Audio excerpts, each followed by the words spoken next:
అమరావతి రాజధానిగా పరిపాలించే 70 ఏళ్ల తర్వాత ఓ మంచి నగరం ఉంటుందని సంతోషపడాలా, లేకపోతే విశాఖపట్నం రాజధానిగా డెవలప్ చేసుకుంటూ ఓ 20 ఏళ్లలో రాష్ట్రాన్ని పక్కనున్న కర్ణాటక, హైదరాబాద్, చెన్నై లాంటి స్థాయికి, బెంగళూరు, చెన్నై, హైదరాబాద్ స్థాయికి తీసుకెళ్లాలా అన్నటువంటిది ఇక రేపటి ఎన్నికలలోనే తేలబోతుంది. ఎందుకంటే న్యాయస్థానాలను అడ్డుపెట్టి ఆపగలిగారు.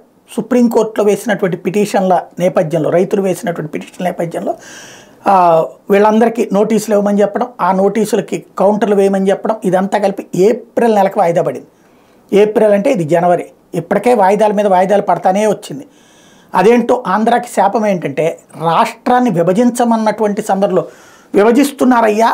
ఆర్టికల్ 371D ప్రకారం కాశ్మీర్కి ఎట్లాంటి ప్రత్యేక అధికారాలు ఉన్నాయో అట్లాంటి అధికారాలే ఆంధ్రాకి కూడా ఉన్నాయ్యా. ఇది రాజ్యాంగం ప్రకారం 2/3 మెజార్టీతో కాకుండా చేయడానికి వీల్లేదయ్యా. మీరు రాష్ట్రపతి ఉత్తర్వుల ప్రకారం ఇచ్చారు కాబట్టి మీరు జోక్యం చేసుకోండి అయ్యా అంటే, మేము జోక్యం చేసుకుంటాం, ఇంకా బిల్లు కదా పెడుతోంది, దాంట్లో మేము ఎందుకు అడ్డుకుంటాం, పార్లమెంటరీ కార్యకలాపాల్లో అడ్డుకోమంది సుప్రీంకోర్టు. ఆ తర్వాత బిల్లు పెట్టిన తర్వాత చట్టం అయ్యాక చూద్దామంది. చట్టం అయ్యాక ఈ రోజు వరకు అది రాజ్యాంగ విరుద్ధమో కాదు తేల్చెప్పలేదు. ఈలోపు విభజన చట్టం టైం అయిపోయింది, 10 సంవత్సరాలు అయిపోతుంది. ఇంతవరకు ఆంధ్ర విభజన కరెక్టా కాదా, చట్ట ప్రకారం జరిగిందా, రాజ్యాంగబద్ధంగా జరిగిందా లేదా తేల్చలేదు. అది ఆంధ్రాకి శాపం అయ్యింది. ఆంధ్ర విభజన హామీలకి ఒక చట్టబద్ధత లేదు. దాని మీద వేసిన పిటిషన్లు ఏళ్ల తరబడి పెండింగ్లోనే ఉంటాయి, ఎప్పటికీ తేలవు. అలాగే రాజధాని ఇప్పుడు ఎటూ తేలకుండానే ఉంటుంది. అత్యంత తెలివైన వాళ్ళు ఆంధ్రప్రదేశ్లోనే ఉంటారు. ఈ తెలివితేటలతో ముందుకు తీసుకువెళ్ళడం కంటే వెనక్కి తీసుకువెళ్ళడంలో సక్సెస్ అవుతుంటారు.